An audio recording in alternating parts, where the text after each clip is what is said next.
প্ল্যানচেটের কথা কম বেশি আমাদের সবারই জানা। অনেকেই প্ল্যানচেটে বিশ্বাস করেন, আবার অনেকেই প্ল্যানচেটের নাম শুনলে হাসি ঠাট্টা করেন। তবে এমন অনেকেই আছেন যারা প্ল্যানচেট করতে চান, কিন্তু সত্যি কি প্ল্যানচেট করে কোনো লাভ আছে? প্ল্যানচেটে আত্মারা আদৌ কি সাড়া দেয়? আপনারা কি জানেন যে স্বয়ং কবিগুরু রবীন্দ্রনাথ ঠাকুর তিনি পর্যন্ত প্ল্যানচেটে বিশ্বাসী ছিলেন? এমনকি তিনি নাকি বহু প্রেতাত্মাদের সঙ্গে একাধিক বার কথা বলেছেন। কিন্তু প্ল্যানচেট কিভাবে করে সেই ব্যাপারটা অনেকেই জানেন না। কারণ কোনো কারণে যদি প্ল্যানচেটের প্রক্রিয়া ভুল হয়ে যায় তাহলে কিন্তু বিপত্তি হয়ে যাবে। আজকের এই ভিডিওতে রবীন্দ্রনাথ ঠাকুর এবং তার সঙ্গে প্ল্যানচেটের কি যোগ সেই নিয়ে আপনাদের সঙ্গে আড্ডা দেবো, তাই ভিডিও পুরোটা দেখবেন। ভিডিও ভালো লাগলে লাইক করবেন, শেয়ার করবেন, সাবস্ক্রাইব করতে ভুলবেন না আজ তাক বাংলার ইউটিউব চ্যানেলকে। আত্মার অস্তিত্ব এবং প্ল্যানচেট নিয়ে রবীন্দ্রনাথের বিভিন্ন চিঠিপত্রের অংশে উল্লেখ রয়েছে। প্রাথমিকভাবে মিডিয়াম নিয়ে কবির সন্দেহ থাকলেও আত্মাদের উত্তরের প্রকৃতি দেখে রবীন্দ্রনাথের এই বিষয়ে বিশ্বাস জন্মায়। প্ল্যানচেটে মিডিয়াম হতেন রবীন্দ্রনাথের বন্ধু মোহিত চন্দ্র সেনের মেয়ে উমা, ডাকনাম বুলা, এবং এই বুলাকেই কিন্তু তিনি প্ল্যানচেটের মিডিয়াম হিসেবে ব্যবহার করতেন। প্ল্যানচেটের সঙ্গী হতেন অবনীন্দ্রনাথ ঠাকুর, নন্দলাল বসু, মীরা দেবী, তাঁরা সকলে। প্ল্যানচেটে এসেছিলেন রবীন্দ্রনাথের কন্যা মাধুরী লতা, তার দাদা জ্যোতিরিন্দ্রনাথ ঠাকুর, মেজদা সত্যেন্দ্রনাথ ঠাকুর, এরা সকলেই নাকি সাড়া দিয়েছিলেন। এছাড়াও সুকুমার রায়, তিনিও নাকি সাড়া দিয়েছিলেন। প্ল্যানচেটের সময় অনেক সময় অযাচিত আগন্তুকরাও চলে আসতেন। তারা কেউ নাম বলেছেন, আবার কেউ নাম বলেননি। কেউ বলেছেন তাদের কাজ অন্য আত্মার কাছে পৌঁছে দেওয়া। নতুন বৌঠান ছাড়া রবীন্দ্রনাথ বারবার আগ্রহ দেখিয়েছেন তার পুত্রের প্রতি। নিকট আত্মীয়কে বাদ দিলে রবীন্দ্রনাথ মূলত বিদ্রোহী আত্মাদের কয়েকটা প্রশ্ন করেছেন, যে এক, আত্মার ধর্ম পরিবর্তন হয়েছে কিনা, দুই, স্ত্রী বা পুরুষের নতুন করে মনে প্রেম জেগেছে কিনা, আর তিন, নতুন করে জন্ম নেওয়ার ইচ্ছে হয়েছে কিনা।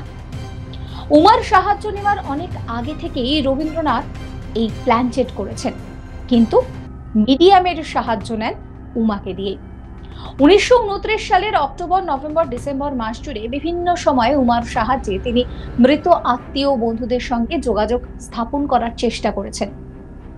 আত্মা, পরলোক, মৃতদের সঙ্গে যোগাযোগ ইত্যাদি বিষয়ে রবীন্দ্রনাথ ঠাকুর কি মনে করতেন সেই নিয়ে প্রচুর তর্ক বিতর্কও রয়েছে। রবীন্দ্রনাথের তৎকালীন সচিব অমিয়চন্দ্র চক্রবর্তী যেমন তার এই আচরণকে ভীষণভাবে ছেলে মানুষই বলে ব্যাখ্যা করেছেন। অনেকেই মানতে পারেন না যে রবীন্দ্রনাথ ঠাকুর তিনিও এই ধরনের কিছু করতে পারবেন। বিশ্বাস অবিশ্বাস আন্দোলনে তার মনে নানান সূক্ষ্ম চিন্তা চৈতন্যের অনুভব হয়েছে।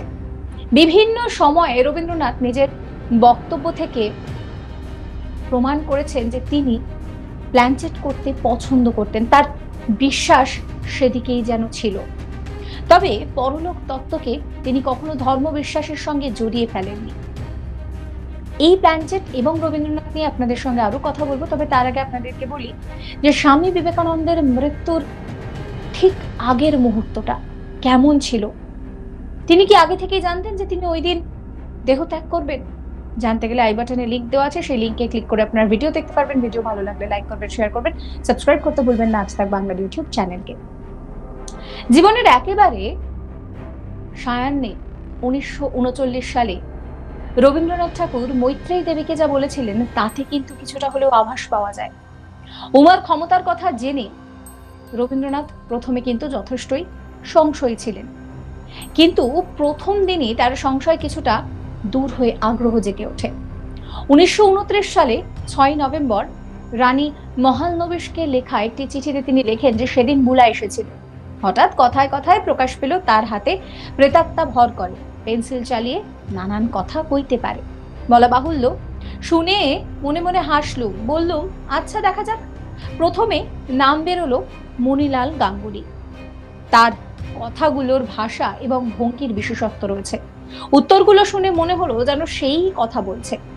তার সংশয় নিঃশেষে দূর হয়ে গিয়েছিল তা নয়, কিন্তু উমা সম্ভবত কিছুটা হলেও আস্থা অর্জন করতে পেরেছিলেন। সেই কারণেই উমার সাহায্যে তিনি কিন্তু প্ল্যানচেট করতেন। প্রত্যেক প্ল্যানচেটের সময় রবীন্দ্রনাথ ও উমা ঘরে বসে তারা প্ল্যানচেট করতেন।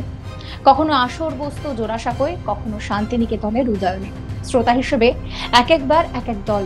রবীন্দ্রনাথ নিজে প্রশ্ন করতেন, খাতা পেন্সিল নিয়ে তৈরি হয়ে বসে থাকা উমা দেবীর শরীরে আগমন করত আত্মার। তার হাত দিয়ে লেখা হতো উত্তর। 1929-এর অক্টোবরে পুজোর ছুটিতে শান্তিনিকেতনে উমার সঙ্গে বিদ্রোহীদের সঙ্গে যোগাযোগ করেছিলেন রবীন্দ্রনাথ।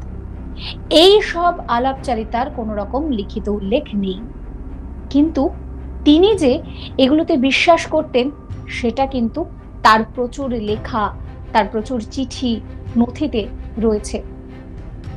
প্রেত চর্চার ইতিহাসের সঙ্গে রবীন্দ্রনাথ এবং ঠাকুরবাড়ির একটা গাঢ় সম্পর্ক রয়েছে। 1863 সালে প্রথম প্রেত চক্র অনুষ্ঠিত হয় কলকাতায়, আয়োজক প্যারীচাঁদ মিত্র। এরপর পূর্ববঙ্গের যশোরেও প্রেত চক্র তৈরি হয়, সেখানে আসতেন দীনবন্ধু মিত্র, বঙ্কিমচন্দ্র চট্টোপাধ্যায়। সুতরাং বোঝাই যাচ্ছে যে রবীন্দ্রনাথ একা নন। সেই যুগের যারা চিন্তনবিদ ছিলেন তারা অনেকেই এই প্ল্যানচেটের বিষয়টাতে বিশ্বাস করতেন বা এই প্ল্যানচেটকে মানতেন। সেই ছায়া ঠাকুরবাড়িতেও পড়েছিল।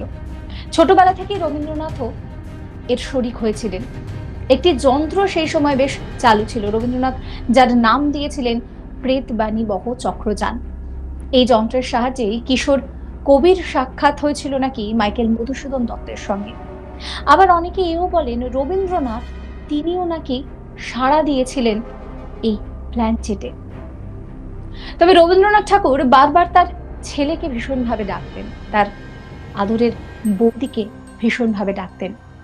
তবে এই কথাও ঠিক যে কম বয়স থেকেই প্ল্যানচেটের অভ্যেস ছিল রবীন্দ্রনাথের। আর ওই যে বললাম মাইকেল মধুসূদন দত্তের সঙ্গে তার যোগাযোগ হয়েছিল।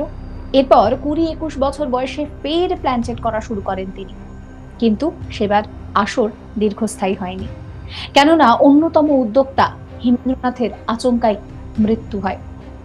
এর 5 দশক পেরিয়ে রবীন্দ্রনাথ মিডিয়ামের সংস্পর্শে আসেন, আর মিডিয়াম তার বুলা। এই ভিডিও আপনাদের কেমন লাগলো অবশ্যই কমেন্ট করে জানাবেন। কমেন্ট সেকশন খোলা রয়েছে। সাবস্ক্রাইব করবেন আজ তাক বাংলার ইউটিউব চ্যানেলকে, ফলো করবেন হোয়াটসঅ্যাপ চ্যানেলও।